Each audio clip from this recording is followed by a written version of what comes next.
Y fíjense que este es uno de los temas, yo creo que debe ser el tema más conflictivo hoy en día entre cristianos y no creyentes, científicos, algunos científicos y creyentes, ya vamos a ver, fundamentalistas.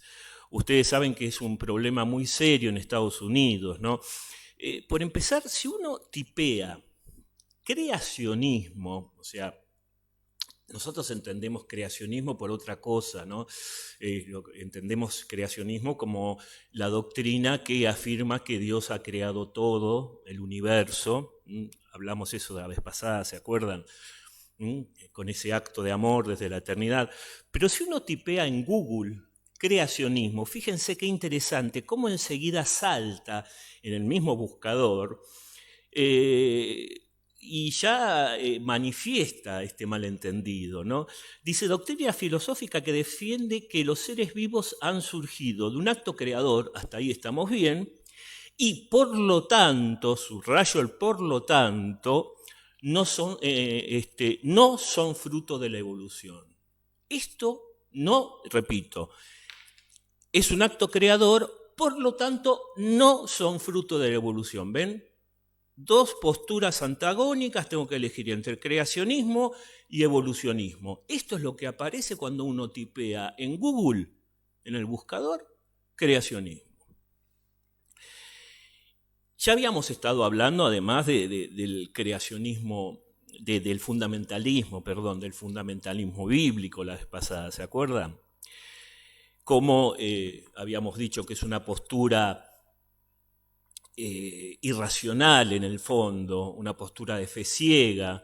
¿Por qué? Porque no le interesa interpretar el texto bíblico. ¿Se acuerdan? También Jorge está hablando de eso, cómo hay que ponerse en la mentalidad del redactor, cómo hay que tener en cuenta la época de composición, ¿se acuerdan? La Biblia como un conjunto de libros, un conjunto de tradiciones, incluso hay libros que reúnen varias tradiciones a lo largo del tiempo, el Génesis, por ejemplo, pero el Pentateuco en general reúne 4 tradiciones en diferentes épocas, o sea, no solamente es una colección de libros, sino una colección de tradiciones que a veces se funden, se compilan en un solo libro, de manera que es importante saber las tradiciones que hay detrás, los destinatarios, los autores, el género.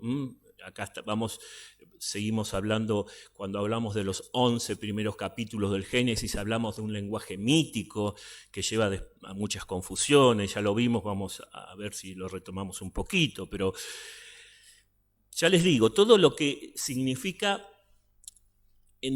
tratar de entender qué es lo que quiso transmitir el redactor cuando transmite lo que está en el texto. En cambio, el fundamentalismo, como habíamos dicho antes, no le interesa la interpretación. Es decir, Dios revela literalmente su palabra en lo que está escrito. Entonces no necesito interpretar nada. Si me dicen que Dios creó al hombre de barro, es porque Dios creó al hombre de barro. Si me dicen que Dios a través de Josué en realidad detuvo el sol, de alguna manera pasó eso. No me interesa el diálogo con la ciencia, no me interesa en el caso de la creación, la evolución, no me interesa si me dicen que Dios creó al universo en 6 días, que no me vengan a hablar del Big Bang, que se sitúa hace 13.700 millones de años, ¿no? Son 6 días, no 13.700. ¿no? Y bueno, justamente por eso tenemos tantas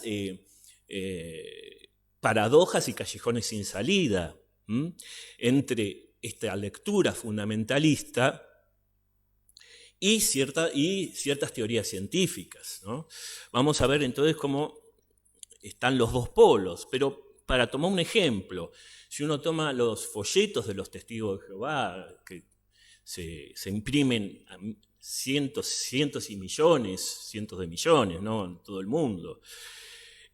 Por ejemplo, cuando en Génesis 1, según los testigos de Jehová, dicen que Dios creó la hierba, los árboles, directamente con sus frutos, con su semilla adentro, dice en la narración bíblica, entonces no hay evolución en cuanto que eso fue creado al comienzo de los tiempos por Dios directamente, completamente, y no hubo ningún tipo de evolución. Porque en la Biblia dice que Dios creó todo, todos los vegetales, todos los árboles, tal como los vemos. Igual todos los animales, también dice, o sea, si uno lee literalmente sin interpretar Génesis 1, muestra cómo Dios va creando absolutamente todo el escenario que lo rodea al hombre, ¿no? Y también al hombre. En Génesis 2 muestra, por ejemplo, claramente cómo Dios moldea al hombre de barro, el humus, por eso viene de ahí la palabra Adán, Adamá, es tierra. Entonces, si Dios moldeó al hombre de barro, de esa tierra, no me pueden venir a decir que hubo una evolución. Dios creó directamente al hombre, y esto, por ejemplo, es lo que claramente dicen los testigos de Jehová hoy en día. Dice, acá no podemos entender ningún tipo de evolución, sino que es la creación de una realidad totalmente nueva. ¿Por qué?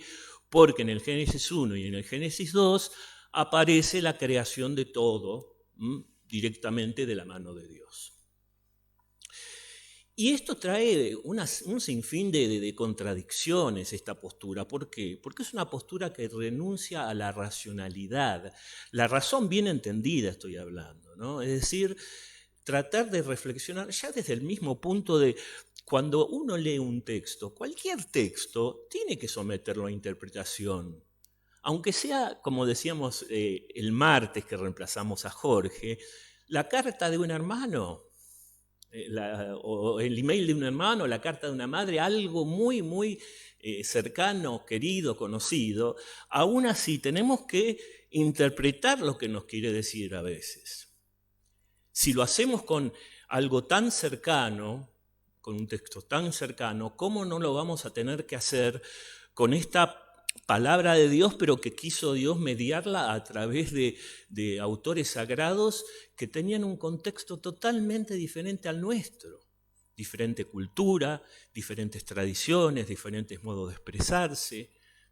Y Dios quiso que esa palabra llegue a través de estos autores situados en diferentes lugares, en diferentes contextos, muy diferentes al nuestro. Entonces, ¿cómo no vamos a tener que interpretar esa palabra de Dios? ¿Estamos con eso traicionando a Dios? No, estamos respetando el modo en que Dios quiso comunicarse al hombre. Es decir, Dios, como dice el documento del Vaticano II, Dei Verbum, se revela en lenguaje humano, se revela en los modos humanos.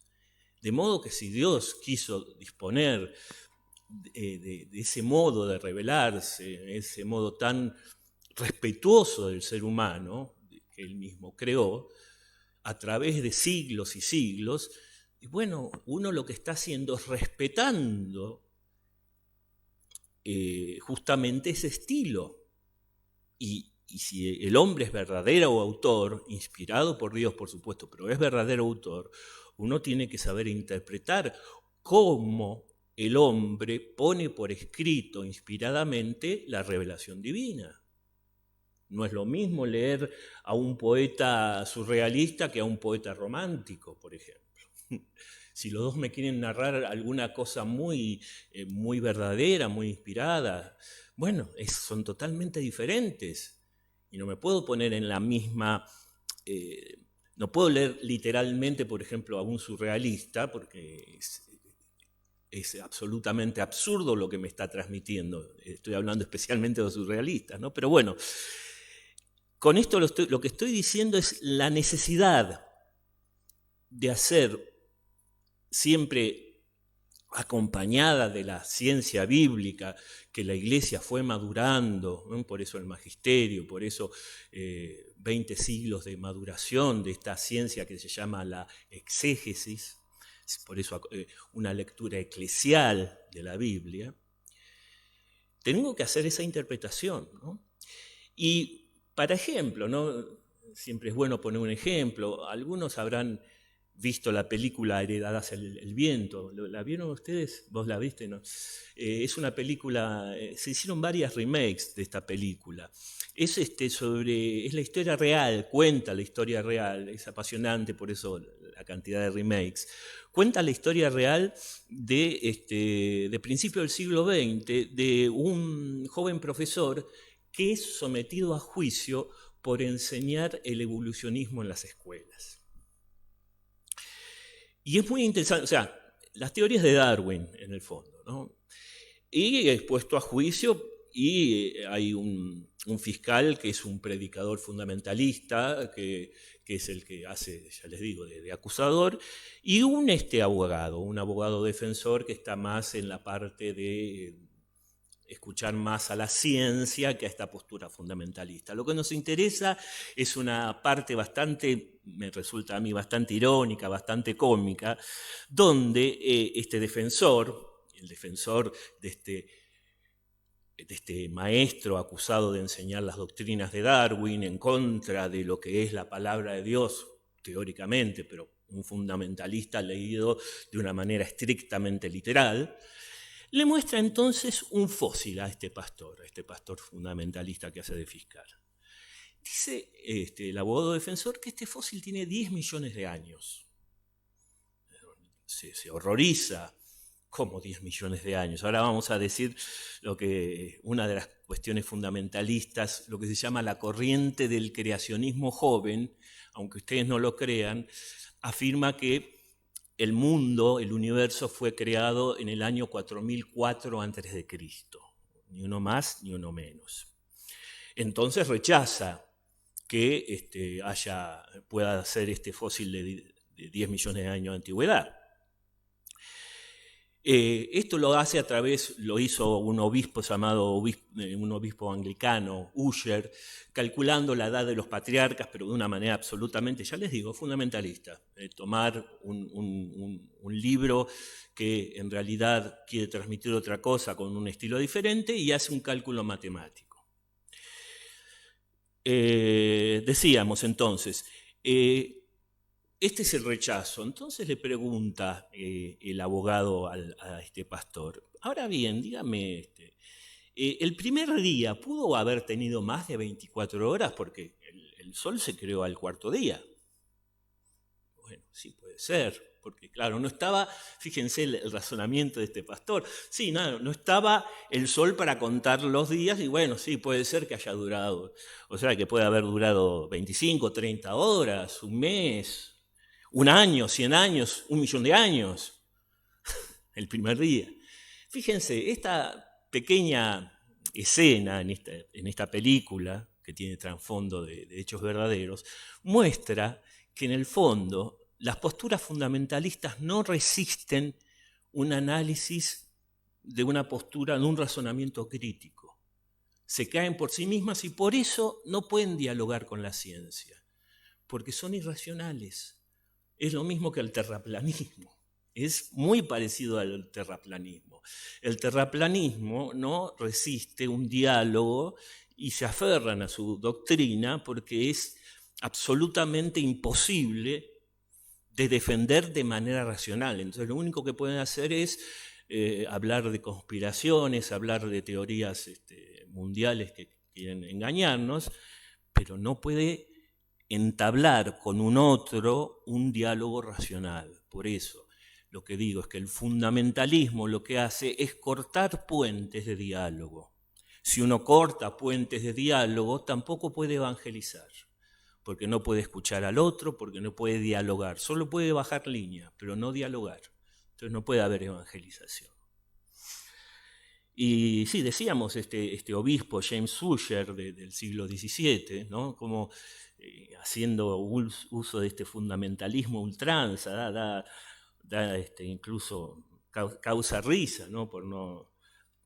Un poco de tristeza también, ¿no? Pero calculó, por ejemplo, que la Tierra fue creada el sábado 22 de octubre del 4004 a las 18 horas. cómo lo midió, pero así, y muchos se aferraron a esto, o sea, no es un loquito suelto, con el perdón, no quiero faltar el respeto a este obispo anglicano, pero muchos se aferraron a esto como una bandera fundamentalista y seguía. La expulsión de Adán y Eva del paraíso fue el lunes 10 de noviembre del 4004 a.C. El final del diluvio, cuando el arca se posa en el monte Ararat. Bueno, eso fue el miércoles 5 de mayo del 2348 a.C. Todo estrictamente calculado según las edades de los patriarcas, etc. Ahora bien, uno tiene ante esto la ciencia, porque esto es ciencia, no es cientificismo del cual hablamos antes, la ciencia cosmológica que nos dice, por ejemplo, que el universo fue creado, o sea, comenzó, para no hablar de creación, que es un término ambiguo, comenzó temporalmente hace 13.700 millones de años, algo que goza de bastante conciencia entre la ciencia, ¿no? Y esto uno lo tiene que aceptar, a menos que uno quiera renunciar a la racionalidad, a menos que uno quiera convertirse en una persona que no conoce el estado de la cuestión, del avance de los conocimientos científicos de la época. Esto es una cosa y otra cosa es lo que decíamos antes. ¿Se acuerdan de cuando Sagan decía que esto demostraba que Dios no hace falta postularlo? No estamos hablando de esto. Estamos hablando de una realidad científica calculada a través de métodos científicos, la expansión de las galaxias, la edad de las estrellas. Bueno, hay un montón de cuestiones, pero que llegaron a establecer esto. Y además, la ciencia biológica nos dice que la Tierra, la vida en la Tierra, comenzó más o menos hace 4.500 millones de años, por ejemplo, ¿no? Bueno, esto no pueden aceptarlo los fundamentalistas que siguen a Ussher. Entonces se tienen que recluir en una especie de burbuja de irracionalidad porque no se puede dialogar. Y repito, estamos hablando de ciencia verdadera, no de cientificismo. No estamos hablando acá de cuestiones filosóficas que proponen científicos saliéndose de su ámbito. Estamos hablando de adquisiciones del conocimiento científico, ¿sí? Igual que la edad de la Tierra y muchas otras cosas, la edad del Sol, que tiene como más o menos 5.000 millones de años, etc. Entonces hay callejones sin salida y en el fondo lo que pasa es que, adelantando un poco para no dejar esto medio trunco, es que los fundamentalistas no entienden que los diferentes libros de la Biblia no son tratados ni de astronomía, ni de historia, ni de crónicas históricas, ni de biología. Es un mensaje de salvación a lo largo de la historia del pueblo de Israel, puesto por escrito, y como dice una vez más Dei Verbum, está consignado todo y solo lo necesario para nuestra salvación. Fíjense esta frase cómo resume bien cómo hay que leer las Escrituras. Todo lo necesario para nuestra salvación, de manera que nada de lo que es fundamental para conseguir nuestra santidad, la vida eterna, queda fuera de la Biblia. Por supuesto, después interpretada a la luz de la tradición de la Iglesia. Pero es solo lo necesario para nuestra salvación lo que está ahí. No busquemos datos científicos, no busquemos fechas cronológicas, no busquemos descripciones cosmológicas de cómo fue creado el mundo, porque Dios no quería transmitir eso. ¿Se entiende esto? ¿Hay algún comentario por ahora? ¿No? ¿Alguien? Sí, vos querés decir algo, por favor. Pero fuera de... Agarralo porque si no, no te escucha. No, pensaba en este obispo anglicano Ussher, que usó la matemática, ¿no? De algún modo usó la ciencia, pero la manipuló. Y eso venía pensando cómo hacerte la pregunta, pero bueno, vos me entendés. Claro, sí. Muy minimalista tu presentación, muy humilde, pero sí, te entiendo. Es decir, es interesante lo que vos decís, en el sentido cómo se puede manipular a la ciencia para que la ciencia sirva para mis propios propósitos. Y eso de alguna manera también me lleva a otra cuestión. Fíjense que la voy a presentar después, pero está bueno ahora porque me parece dispara un poco tu comentario esto. Así como no hay que caer en el fundamentalismo, que es aferrarse al texto como está, tampoco hay que caer a la hora de interpretar las escrituras en otra cuestión que es medio parecida, tiene como una actitud que quiere amigarse con la ciencia, pero de una manera también absolutamente irracional, que es el concordismo, esta palabrita, concordismo. ¿Qué significa? Significa que quiero forzar de una manera interesada a la Biblia, a los textos de la Biblia, para que responda a mis cálculos científicos o a mis ideas de la ciencia y buscar en la Biblia confirmaciones científicas, o mejor dicho, que los descubrimientos científicos verlos reflejados en la Biblia. Y aquí tenemos que decirlo, ¿se acuerdan que habíamos hablado de Georges Lemaitre, que fue el padre, padre y además sacerdote, el padre del Big Bang, un sacerdote jesuita, que en realidad tuvo que después tener unos diálogos con Pío XII, que en un momento recibió esto del Big Bang de una manera un poquito concordista. Esto no es magisterio oficial de la Iglesia, podemos decirlo con libertad. Pío XII en ese sentido recibió en un discurso de una manera un poco concordista diciendo esto demuestra la creación divina. Entonces ahí Lemaitre, Santo Padre, esto son narraciones complementarias, pero esto no demuestra eso. Entonces después incluso Juan Pablo II matizó este discurso y la misma Iglesia, después de esta experiencia con Lemaitre, se dio cuenta que no tenía que buscar en el Big Bang una confirmación científica de la narración del Génesis. O sea, la misma Iglesia fue madurando esto. Esto es concordismo, tratar de encontrar en la Biblia justificación científica de los grandes hechos. Bueno, hay un libro absolutamente delirante, esto estamos hablando de ella, postura ya absolutamente delirante, no estamos hablando, por favor, lo de Pío XII, que fue una cosa así moderada, de un tal Emanuel Velikovsky, que escribió un libro que se llama Mundos en colisión, todavía puede encontrarse por ahí.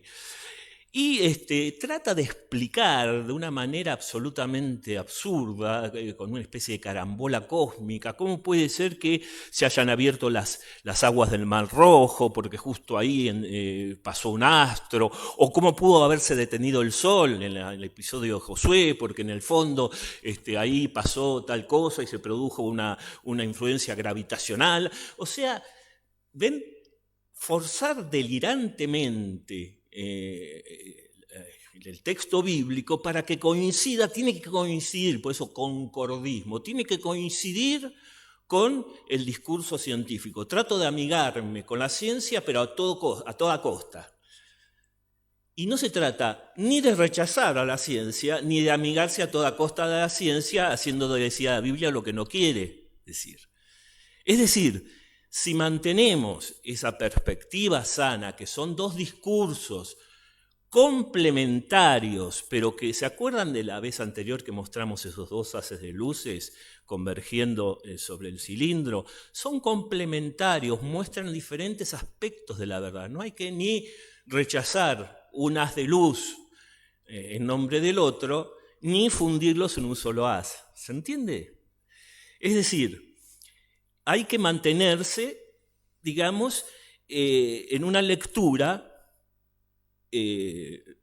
tal como la Iglesia fue madurando, que comprende que para interpretar a la Biblia hay que tener en cuenta los géneros literarios, hay que tener en cuenta el estilo, el contexto, etcétera, etcétera, etcétera. ¿Se entiende esto?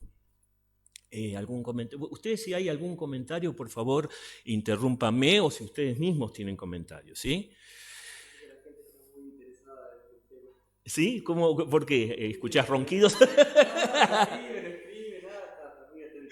Bueno, siempre nosotros tenemos esa interpretación, que es la interpretación misericordiosa que provee Pepe, que preferimos pensar que están con los ojos como un 2 de oro abiertos y no que están cabeceando. Es concordismo, estamos concordando en que... Pero bueno, no, el tema fundamental entonces es, una vez más, saber cómo, tenemos que nutrirnos de la palabra de Dios, no es podemos, tenemos que nutrirnos de la palabra de Dios, pero somos iglesia y la lectura que tenemos que tener de la palabra de Dios tiene que ser una lectura eclesial, no una lectura aislada donde la libre interpretación, ya sabemos lo que pasó históricamente cuando se quiso hacer la libre interpretación. Cada uno que quería hacer una libre interpretación tomaba la Biblia, leía lo que quería leer y fundaba una nueva secta. Sí. Perdón, Claudio, pensaba, cuando uno habla de fe, habla de una virtud teologal, habla de gracia, ¿no? Habla de algo sobrenatural. Y cuando habla de razón y de ciencia, habla de una cualidad, un desarrollo absolutamente natural. Los abordajes de ciencia y fe para personas no creyentes no está vedado, digamos, de qué manera participa la gracia en alguien que está cerrado a la gracia. Claro, sí, es un gran tema, y es el tema que me parece aborda la apologética. La apologética lo que hace es tratar, previo al acto de fe de mi interlocutor, si es un interlocutor no creyente, es establecer puentes de la razón. Ese es el gran desafío, por eso digo que el fundamentalismo o el concordismo es tan pernicioso, porque si nosotros rompemos los puentes de la razón, no podemos llegar hacia el otro, lo que se llaman las razones previas al acto de fe, que te muestran que es coherente, que es razonable creer. Esa es la consigna y es, digamos, el punto fundamental de la moderna apologética. Es decir, no la apologética antigua, si tenemos tiempo voy a mencionar un ejemplo, que lo que hacía era bajar línea, no era dialoguista. Bajaba línea y mostraba qué equivocado que estabas, si vos sos ateo, qué equivocado que estabas, y te tira todas las pruebas por la cabeza. La moderna apologética trata de establecer un puente. ¿Y cuál es ese puente? ¿Cuál es el material de ese puente? La razón, el poder reflexionar juntos sobre ciertos temas previos al acto de fe. ¿Y qué es lo que me hace eso? O sea, ¿cómo me acerca a eso? Te muestra la razonabilidad, te muestra que antes de... te derriba ciertos prejuicios, ciertos malos entendidos para aquel que no cree y te muestra de alguna manera que no es irracional creer, que hay razones muy profundas y fundadas para el acto de fe. Eso todavía no es el acto de fe. Ese todavía no es el acto, ese don sobrenatural donde confluyen libertad y gracia, que es el acto de fe. Esto es un camino previo donde abrimos ciertas puertas al no creyente que puede tener objeciones que provienen justamente de entender mal ciertas cuestiones. A través de la razón podemos mostrar cosas, por ejemplo, como no es incompatible, podemos volver sobre el tema, pero algo dijimos, no es incompatible, por ejemplo, la idea de que Dios creó todo con la evolución, ni con la creación del hombre, ni es incompatible, por ejemplo, que exista Dios y el mal en el mundo. No es incompatible creer en la resurrección de Cristo. Hay argumentos de la razón muy sólidas, históricamente hablando, desde las escrituras, desde la tradición, la confiabilidad de los textos que dan testimonio de eso. Hay un montón de cuestiones que uno puede reflexionar previas al acto de fe. Yo no necesito, para hacer apologética, el acto de fe de aquel que no cree. Hay un espacio común en el que uno puede dialogar con el otro y de eso se trata entonces. Entonces ahí está, como vos muy bien decís, el acto de fe es un don de Dios que cuenta con la libertad del hombre, pero previo a eso, si yo tuviera una postura fundamentalista, no puedo contar más que con ese salto de fe, porque yo no puedo llegar al otro. No puedo llegar al otro porque no rompí todos los puentes. Me encerré en una actitud irracional y no puedo dialogar. ¿Cómo voy a dialogar? Puedo dialogar con un hermano de fe, pero no con alguien que no cree, porque no tengo un espacio común para encontrarme con él. De manera que, bueno, lo que vamos a hacer ahora es presentar muy brevemente la teoría de la evolución de Darwin, cómo esto después se deformó y lo que dice el magisterio al respecto. Ustedes, bueno, todos conocemos a Charles Darwin, se hizo mundialmente famoso por su teoría de la evolución, fue un naturalista inglés que vivió durante gran parte del siglo XIX, murió en el 1882, es muy famoso su viaje de exploración, de estudio en el buque Beagle, que partió en 1831 y recorrió toda la costa del Atlántico, desde el norte hasta el sur, desde Brasil, pasó por la Patagonia. Y fue un viaje de 5 años donde Darwin recogió un montón de datos científicos. Él era un científico muy serio y recogió datos científicos, los fue recabando, y después, cuando volvió a Inglaterra, se pasó más o menos unos 10 años estudiando esos datos que recabó. El fruto de ese viaje, más allá de que escribió su famosa diario de viaje, del viaje del Beagle, fue la teoría de evolución plasmada en su libro El origen de las especies, que fue publicado en 1859, ¿ven? Mediado del siglo XIX. ¿Qué dicen en este libro? Muy básicamente, no vamos a meter, yo no soy especialista tampoco, simplemente decir 2 o 3 cositas fundamentales, ¿no? Lo que dice acá Darwin es que las especies actuales no fueron creadas directamente desde el comienzo por Dios, sino que han evolucionado, descienden de otras ya desaparecidas, ¿ven? Hay especies que ya no existen más, no existe eso de la creación inmediata y completa. Y que hay un antepasado común de todas esas especies, de manera que se produjo una evolución desde ese antepasado común hasta el día de hoy las especies que vemos. ¿Y cómo es el proceso por el cual se produjo esa evolución? Y ahí entra la famosa selección natural de Darwin. Y esa selección natural, el motor de esa selección natural es la lucha por la supervivencia. Es decir, dentro de las diferentes especies sobreviven los individuos más aptos, los que se pudieron, estar mejor constituidos para los diferentes cambios del entorno. Entonces esos individuos que son los más fuertes, los más aptos, son los que sobreviven y los que transmiten en sus genes, a través de la reproducción, esas características a los nuevos seres. Esto cambiaba un poco lo que ya venía diciendo Lamarck. Lamarck hablaba de otra teoría que, si bien admitía la evolución, decía que las especies se iban adaptando y como se adaptaban, ellos mismos cambiaban y transmitían esos cambios.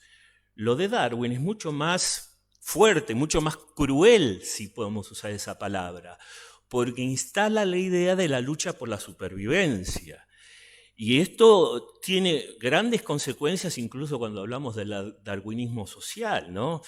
Que sobrevivan solo los miembros de la sociedad que son los más aptos, aquellos que pueden luchar por la supervivencia y ganar. Es decir, este tema de la lucha por la supervivencia fue lo más fuerte de este mecanismo de la selección natural. Y en El origen del hombre, un libro que se publicó un par de décadas después, incluyó al hombre en esta teoría, en este mecanismo. Y eso fue lo que produjo un poco el gran boom.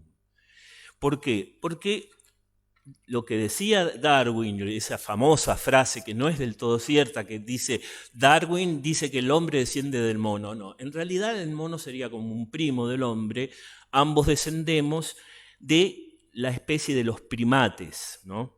Y si bien decía que faltaban ciertos eslabones del famoso eslabón perdido, son varios esos eslabones que todavía no habían hallado, todavía no se halló, sin embargo, afirma tener las pruebas suficientes para que afirmar de una manera científica. Todo esto es terreno científico, no estamos hablando de cientificismo, de teorías filosóficas, estamos hablando de teorías. Es una teoría científica, estrictamente y respetablemente científica. Vamos por partes. Entonces, lo que decimos es que Darwin se limitó a analizar el constituyente físico del hombre, cómo el hombre fue evolucionando físicamente a partir de especies inferiores y que provenía de esta especie del orden, no es especie, es el orden de los primates. Él sacó ciertas conclusiones filosóficas, pero no lo hizo de manera cientificista, no mezcló los discursos. ¿Se acuerdan cuando hablábamos de Sagan, cómo en un mismo párrafo decía, bueno, el Big Bang demuestra que no? Él mostró de una manera seria todos sus datos, sus conclusiones científicas, y después, en un epílogo, en un final, expresaba ciertas ideas filosóficas y su perplejidad respecto de la idea de un Dios creador. Él siempre, no tenemos tiempo de entrar en este tema, pero él siempre tuvo como una especie de oscilación. Su fe tuvo una especie de oscilación. A veces empezó siendo anglicano, después pasó a... no lo quiero decir mal, no, sí. Después fue deísta, escéptico, agnóstico, ateo. Tuvo grandes oscilaciones su fe, pero de todas maneras, más allá de eso, expresó en un párrafo aparte y bien distinguidos los discursos, que estaba sacando conclusiones filosóficas. Perfecto, perfectamente respetable. El tema es cuando se mezclan los discursos, como dijimos la vez anterior, y nos están queriendo vender junto con una afirmación científica, una afirmación filosófica que nos dice que esto demuestra que Dios no existe, ¿sí? Que ya vamos a ver que justamente, a continuación, qué es lo que hace justamente un discípulo de él. Entonces, hasta acá Darwin y su fe, que es una fe ambigua, que es una fe titubeante, pero que en el fondo él no abrió juicio, no la incorporó a la teoría de evolución, simplemente sacaba conclusiones y elaboró una teoría, que sigue siendo una teoría con sus detractores, con sus, digamos, esos eslabones todavía no se han encontrado, pero es una teoría que goza de gran prestigio entre los científicos, ¿no?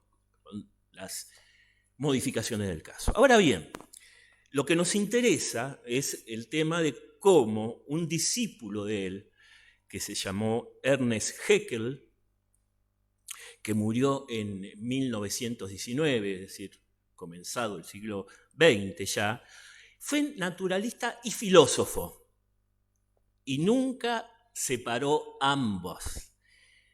Hablaba como naturalista y como filósofo al mismo tiempo, y este fue el problema, porque en el fondo no solamente popularizó las ideas de Darwin en Alemania, sino que además él, desde una filosofía radicalmente materialista que negaba de plano la existencia de Dios o de cualquier realidad espiritual, tomó el evolucionismo como una de las mejores pruebas de la inexistencia de Dios. Y lo que intentó a través de 2 libros, no importa los títulos, no vamos a seguir con los títulos, un par de obras, lo que propuso es una gran unificación de todos los discursos. Ahí mezcló la biología, la religión, la filosofía en un solo discurso. Y esto no fue ingenuo y, digamos, inofensivo, porque fue una gran influencia para lo que yo decía, el darwinismo social, su idea que quiso proclamar como motor de todo el mundo, la supervivencia del más fuerte. Y esto, por supuesto, inspiró a numerosos racismos, al nazismo mismo, al fascismo en Italia, etc. Es decir, estas ideas de que en el fondo de todo el mundo está como motor la supervivencia del más fuerte, tiene consecuencias muy jorobadas para darle una mirada hacia el ser humano, ¿no?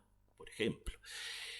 Y además remataba diciendo que, bueno, ateizando totalmente las posturas de Darwin, decía que esto daba por demostrado que el ser humano no es un ser creado, sino que es fruto del azar, que el motor, si es la lucha por la supervivencia, no hacía falta a Dios creador, era una hipótesis superflua, se podía desechar.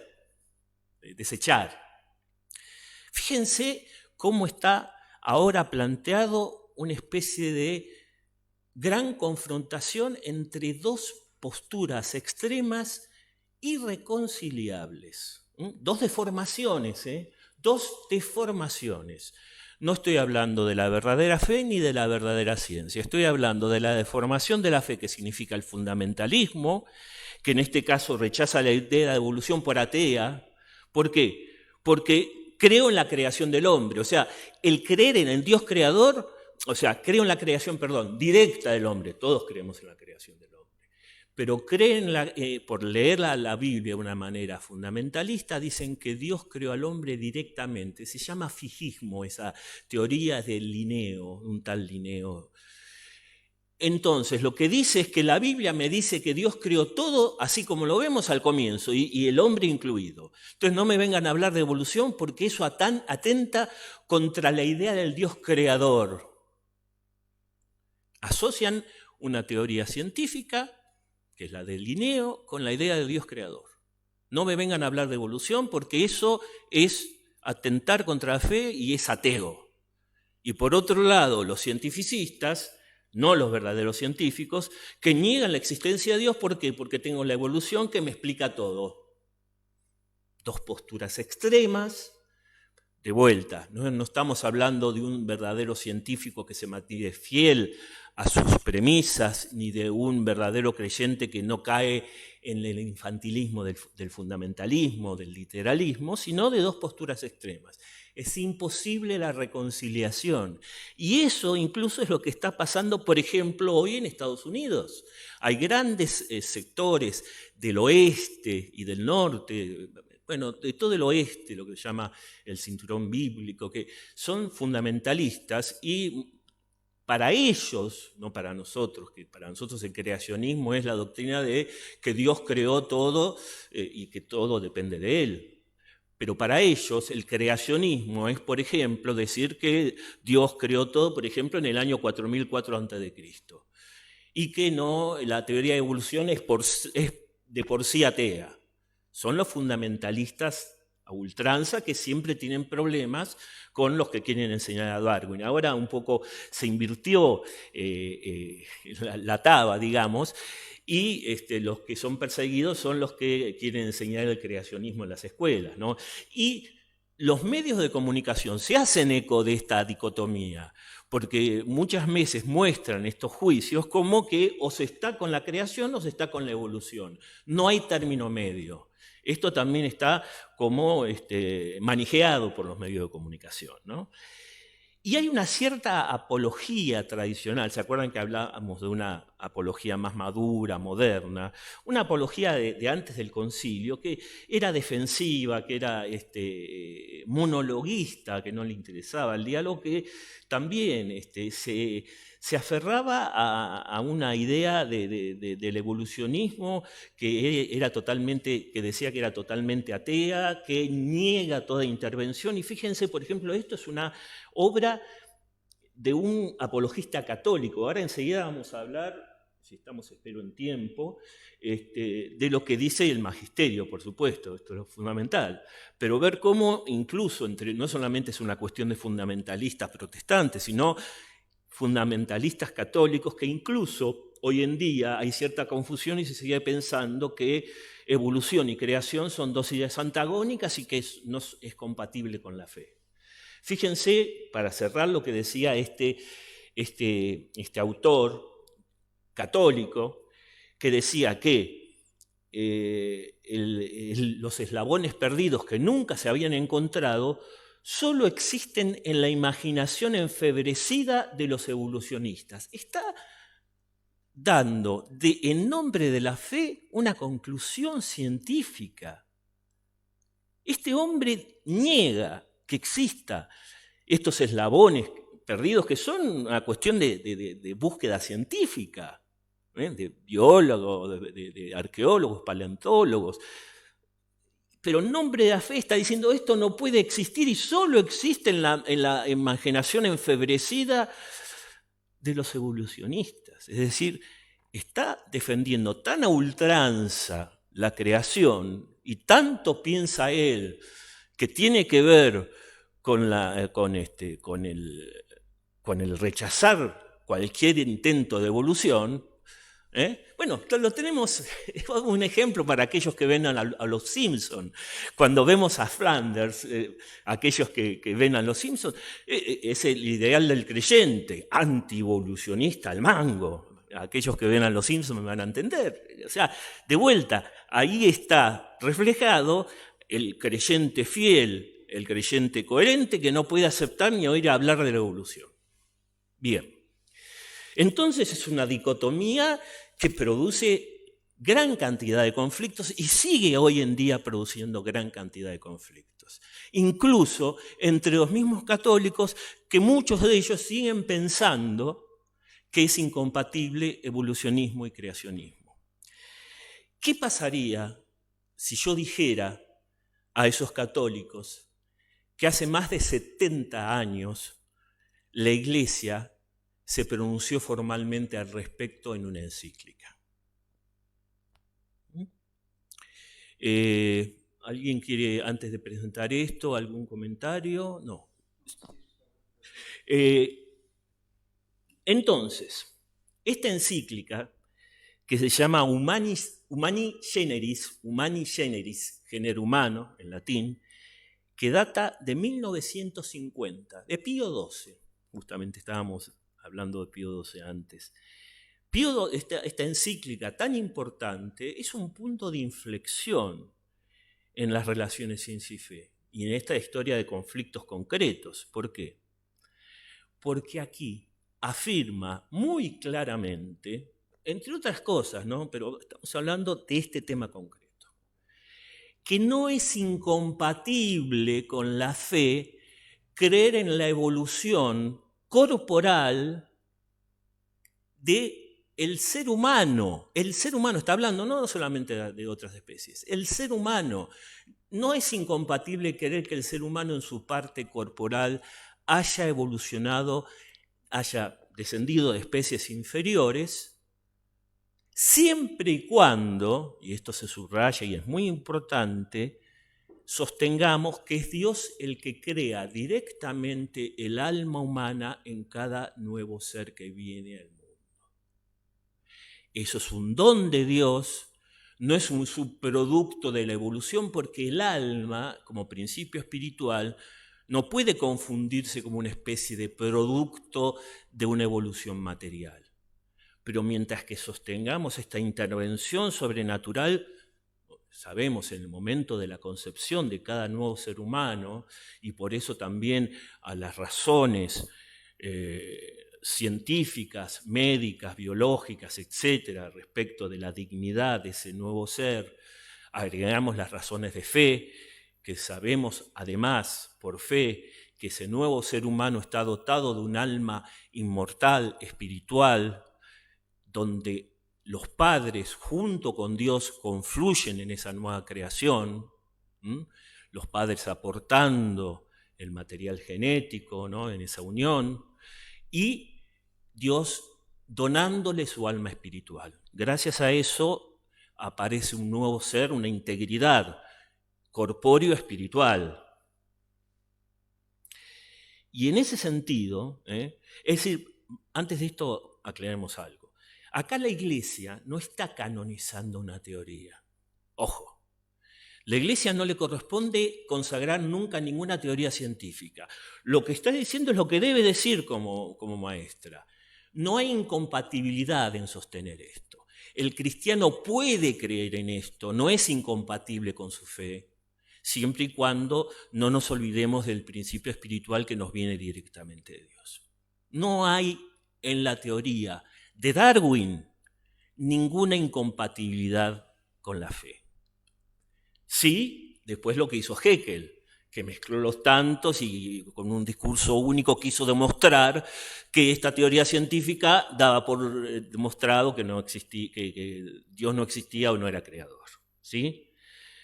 Pero entonces, mientras que se sostenga esto, entonces lo que quiere acá la Iglesia no es canonizar una teoría, sino decirle a los fieles que yo como católico no puedo sostener, puedo investigar la teoría de evolución, no estoy atentando contra mi fe. Lo que tengo que mantener es ese principio fundamental. Estamos en... A ver, ¿qué hora es? Entonces vamos a redondear un poquito, entonces, si me permiten un minuto más. Entonces eso, ¿no?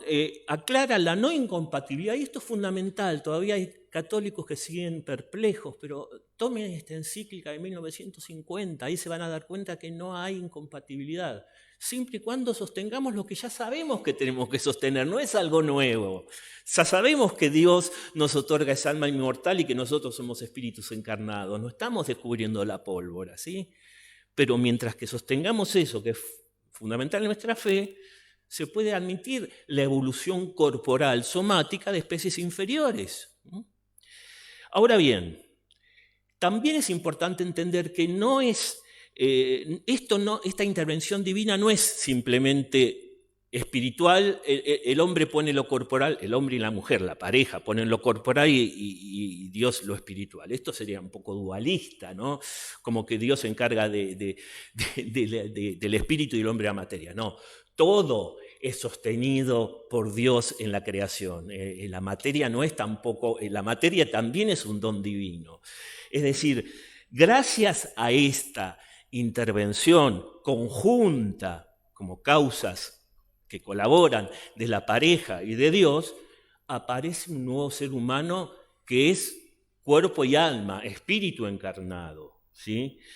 Y fíjense qué interesante que la evolución, esta teoría de evolución, podría proporcionarme incluso elementos para darme cuenta lo admirable de la preparación de Dios de la aparición del ser humano. ¿Por qué? Porque un ser humano, al ser espíritu encarnado, necesita una corporeidad acorde a esa dignidad. Una ameba con un espíritu inmortal no tendría manera corporal de expresar esa, más allá de que es un absurdo lo que estoy diciendo, pero ¿se entiende? Yo necesito una corporeidad que me permita expresar esa realidad espiritual que tengo. Y para eso la evolución me viene bien, me viene bien, digo, es una teoría que es coherente con esto. ¿Por qué? Por ejemplo, con casos concretos, ¿no? Se necesitaban ciertos rasgos esenciales que evolucionaron, como el pulgar opuesto a los 4 dedos, es un fruto de evolución eso. ¿Y para qué se necesita? Y para manipular instrumentos, para fabricar el arte, instrumentos musicales, arte, la escritura. O, por ejemplo, el hecho de poder erguirnos sobre nuestros pies, no como nuestros antepasados que andaban en 4 patas, ¿no? Los simios. ¿Por qué? Porque eso me permite proyectar una mirada hacia el horizonte, planificar, no estar en lo inmediato. Son rasgos que tienen que ver con el ejercicio de mi dignidad como espíritu encarnado. Por supuesto, otro ejemplo, las cuerdas vocales más complejas. Se necesitó una evolución para que yo pudiera hablar y vocalizar y no producir gruñidos. Un ser humano que es también espíritu encarnado necesita cuerdas vocales complejas para producir un lenguaje suficientemente elaborado para poder comunicar ideas complejas. Con gruñidos solos parece que no alcanzaría, ¿no? Y por supuesto la complejidad cerebral suficiente como para producir pensamientos abstractos. El ser humano es el único que se da cuenta de su mortalidad, es el único que se pregunta por la espiritualidad. El tema de cómo puede el ser humano relacionarse con los demás como personas, reconociendo en el otro alguien diferente a mí mismo, etcétera, etcétera, etcétera. Tengo que terminar, pero lo que le interesa entonces a la Iglesia en este tema concreto es que una deformación cientificista no me arrebate la dignidad que tengo que defender en todo ser humano. Es una dignidad que, como es comunicada por Dios, no puede derogarla ningún poder humano, ningún decreto, y es una dignidad que Dios la sostiene desde la eternidad, más allá de cualquier circunstancia histórica, más allá de el color de la piel, la condición social, lo que fuera. ¿Por qué? Porque es Dios el que me pensó así, hijo de Él. Y por este principio espiritual, acompañado de esta evolución, podemos incorporar de una manera digamos, armoniosa esta teoría, se necesitó todo este tiempo de evolución, 4.000 y pico de millones de años, para que desde esa primera ameba primordial fuera evolucionando una estructura suficiente para que después, cuando Dios le comunicara a su alma inmortal, pudiera expresar de una manera digna lo que es, fíjense, algo sencillo, un gesto de cariño. ¿Cómo expreso yo mi característica de ser encarnado? A través de los afectos, a través de la palabra, a través del pensamiento, a través del arte, etcétera, del trabajo, por supuesto. Entonces, con esto cerraría. No sé si algún comentario se filtró, si querés vos agregar algo. Pepe, ¿algún comentario? No, Fernando dice: los medios muestran lo que entra en el videográfico del Zócalo de la Facultad. Claro. Sí, digamos, pero además de eso, a mí me parece, Fer, que quieren instalar una especie de dicotomía, es decir, sí, por supuesto, resumen, pero muchas veces hay como en el aire, en lo que se llama el conocimiento popular, lo que se cree en general, como una especie de idea instalada, un relato, como se dice hoy en día, que es creación-evolución, o una de dos, ¿no? Y eso lo toman, me parece, los medios de comunicación, ¿no? Sí, por favor. Abusando del tiempo, pero me da la impresión que, bueno, la revelación es algo cerrado en sí mismo. Tanto la escritura como la tradición han revelado todo. Mientras que la ciencia es un proceso y lo vamos viendo a través de la historia nuestra cortita, vemos cómo cambian las teorías. Y justamente la teoría de la evolución no es una ley. Ni siquiera la ley de la gravedad, ni siquiera Newton postuló una ley inamovible, porque hoy estamos viendo... La corrigió Einstein. Por supuesto, y eso va a seguir pasando. Entonces, no podemos comparar algo completamente terminado y cerrado con algo que está en proceso. Tenemos que tener la humildad suficiente como para reconocer que desde la ciencia no tenemos las cosas cerradas, ¿no? Pero también reconociendo, y con esto por mi parte cierro, que también hay un proceso de mayor comprensión de parte nuestra de lo que ya fue revelado. La Iglesia va profundizando a lo largo del tiempo, es decir, es una adquisición de una fuente que es infinita, pero que nosotros vamos profundizando eternamente sin nunca terminarla, ¿no? O sea, nosotros también como creyentes vamos profundizando y es un proceso también para nosotros, no porque la revelación todavía no se haya terminado, sino porque esa fuente infinita tenemos que nosotros bucear eternamente en ella y sacar siempre riquezas, ¿no? Y miraba a Juan Pablo II, y seguro lo has dicho cuando hablaste de ciencia y fe, ¿no? Usando la frase de él que dice que la razón y la fe son como dos alas que elevan al espíritu del hombre hacia la verdad. La he mencionado. Sin duda hay que ir caminando juntos.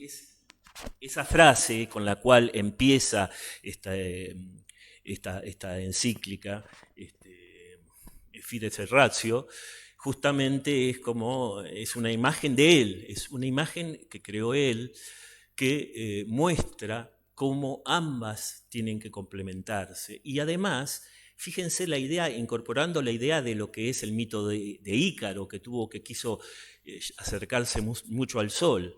Si una de las dos alas fallan, nos precipitamos a la tierra. No podemos volar y ver cara a cara la verdad.